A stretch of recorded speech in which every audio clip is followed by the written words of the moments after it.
El cine de oro mexicano está lleno de escenas con caballos al galope, peleas de gallos, jaripeos, toros y perros en plena acción.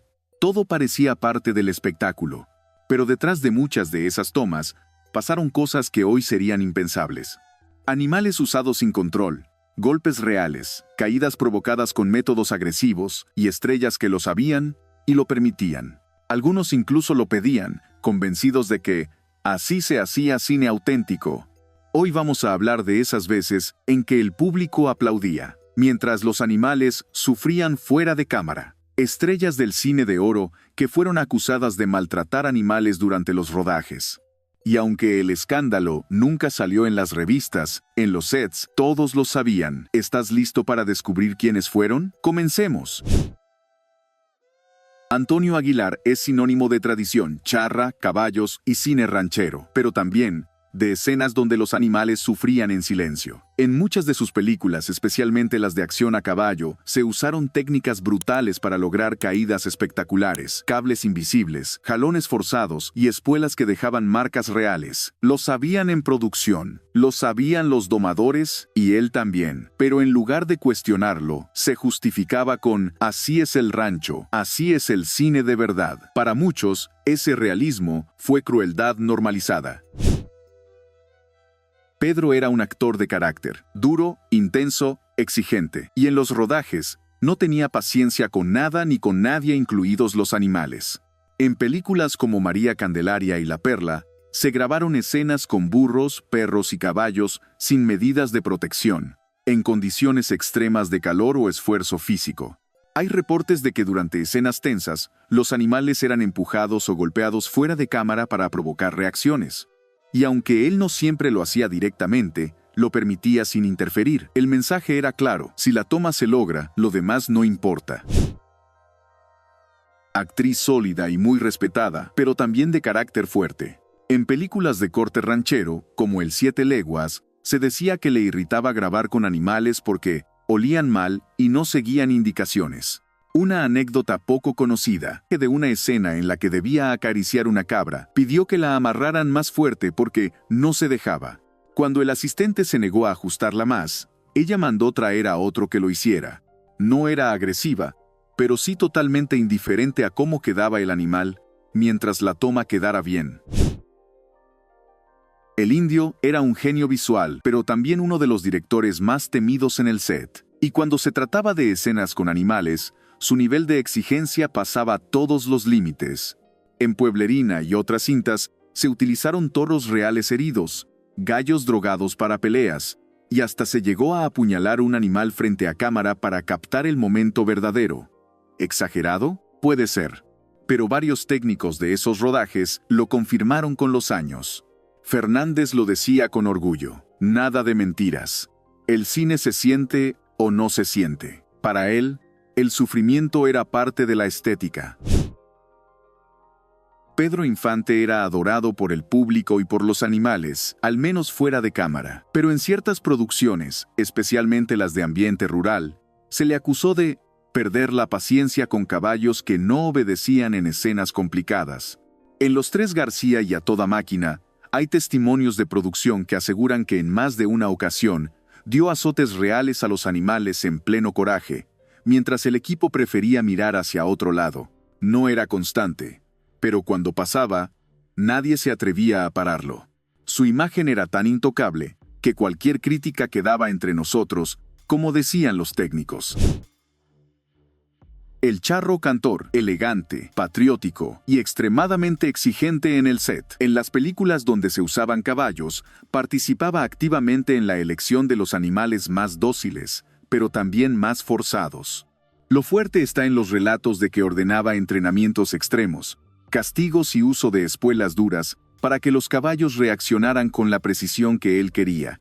No gritaba, no golpeaba frente a todos, pero autorizaba prácticas duras, porque así debe verse el charro en pantalla.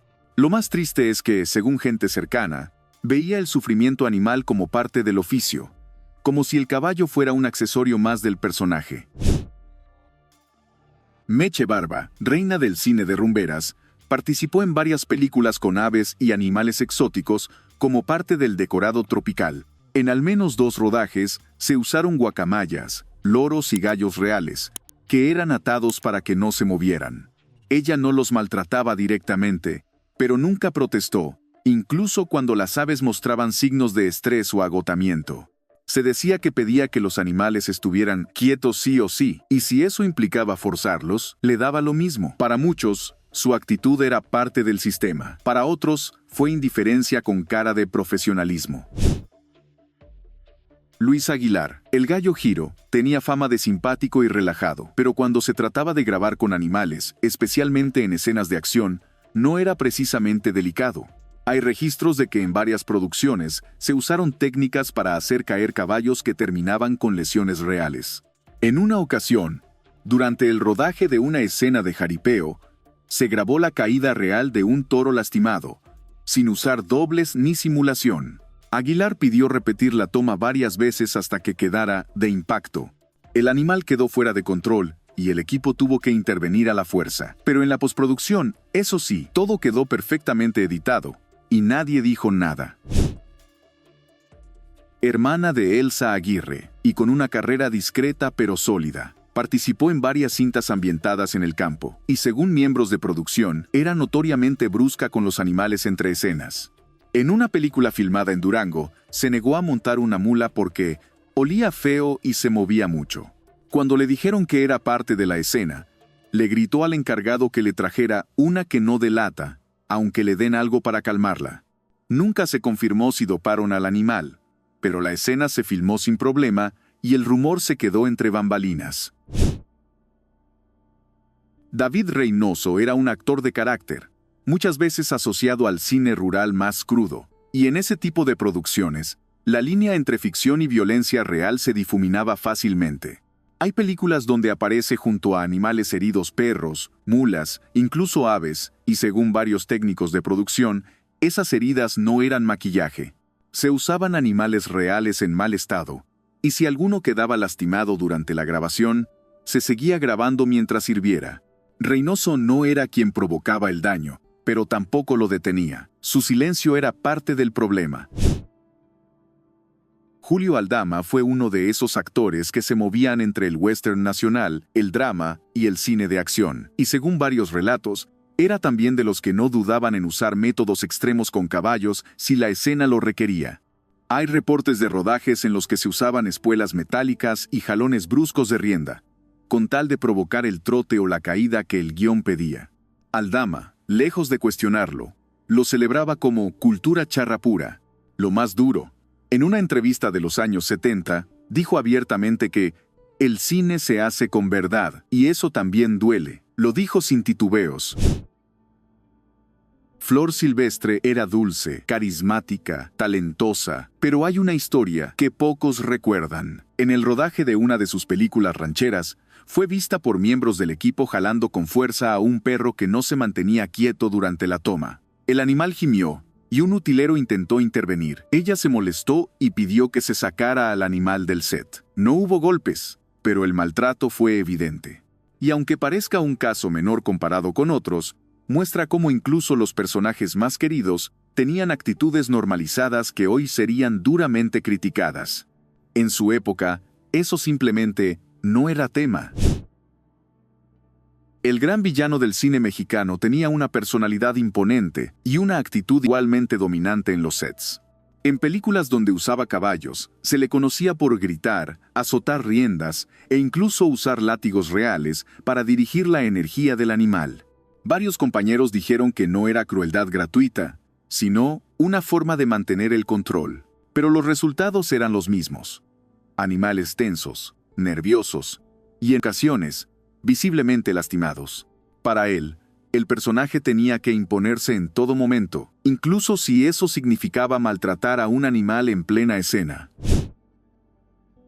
La abuelita de México, sí, pero en los sets era otra cosa, perfeccionista, controladora y muy exigente, incluso con los animales en escena.